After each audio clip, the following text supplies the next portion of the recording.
Orang yang belajar Quran seperti ini, satu, kata Allah melalui lisan Rasulullah, akan ditanamkan sakinah, ketentraman dalam diri mereka, dalam jiwanya. Diberikan ketenangan, tentram.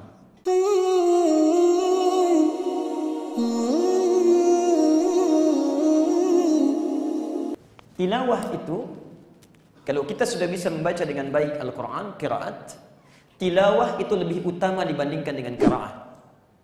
Setidaknya dari dua sisi atau dua alasan.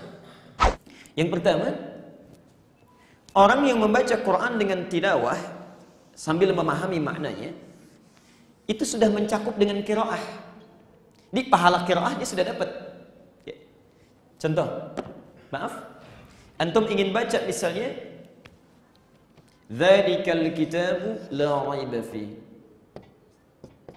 Dzalikal kitabu la raiba fi, misal kalimat ini saja, hudal lil muttaqin misalnya, kan tidak mungkin kita memahami artinya kalau nggak baca Qurannya. Jadi ketika Anda mempraktekkan tilawah, itu sudah mencakup qiraah. Di pahala qiraah pun sudah kita dapatkan ya. Setiap hurufnya dapat 10 kebaikan. Ini plus nilai yang pertama. Jadi kalau qiraah cuma dapat pahala baca saja, tilawah pertama dapat pahala dengan membacanya sama dengan qiraah. Dan yang kedua ini yang paling luar biasa, dapat pahala khusus dengan mengkaji dan memahaminya. Ya. Mengkaji dan memahaminya. Nah, pahala yang kedua ini saya agak pelan kan? Terkait dengan mengkaji dan memahami, pahala yang kedua itu pun dibagi kepada dua bagian lagi. Dibagi kepada dua bagian lagi. Nanti kita sebutkan hadisnya. Jadi keutamaan tilawah itu, satu, mendapatkan pahala qiraah. Setiap dibaca Qur'annya satu hurufnya 10 kebaikan, seperti yang pertama tadi ya, pahala qiraah. Dan yang kedua, perhatikan hadisnya. Setiap kali kita baca, pahami ayatnya ya. Kita lihat keterangannya, tafsirnya, kemudian hadisnya, asbabun nuzulnya, asbabul wurudnya, pendapat ulama, qaulus sahabat. Subhanallah, berlaku hadis Nabi riwayat Muslim nomor hadis 2700. Ini baru dibaca ya, baru dipahami. Perhatikan kalimatnya. Majtama'a qaumun, tidak akan pernah berkumpul satu komunitas, satu kelompok, fi baitin min buyutillah, di satu tempat di antara rumah-rumah Allah. Misal antum kumpul di masjid ya. Kemudian apa yang dilakukan? Yatsluna fihi kitab Allah. Di dalamnya yatslun, bukan yaqraun. Ya. Kalau yaqraun itu cuma qiraah, baca saja. Yatsluna tala yatslu tilawatan. Mereka membaca dan memahami, mengkaji Al-Qur'an. Yatsluna fihi kitab Allah. Baca dan memahami, mengkaji.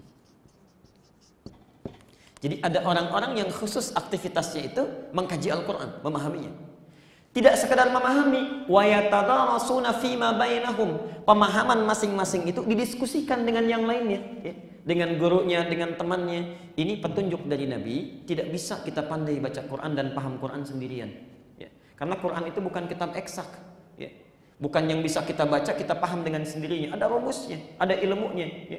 Jadi nggak bisa antum baca Quran begini artinya, tidak begitu. Begini maknanya. Ulama saja kerja keras 40 tahun, 50 tahun untuk memahami Quran. Masa antum yang baru baca Quran 5 menit sudah paham isinya? Ya. Nah, jadi itu perlu kita kaji lagi. Ya. Nah, kata Nabi, wa yatadarasuna fima bainakum. Setiap kalau sudah paham, diskusikan supaya pemahaman kita sempurna. Ya. Jadi A paham A, B paham B. Tanyakan pada ulamanya. Mana yang lebih sesuai dengan petunjuk Rasulullah? Ya, jelas sampai di sini ya. Nah, perhatikan metode mengkaji Al-Quran seperti ini: baca, pahami, diskusikan. Ini tilawah, sehingga melahirkan kesimpulan hukum yang baik. Illa nazalat alaihimus sakinah. Orang yang belajar Quran seperti ini, satu, kata Allah melalui lisan Rasulullah, akan ditanamkan sakinah, ketentraman dalam diri mereka, dalam jiwanya. Diberikan ketenangan, tentram.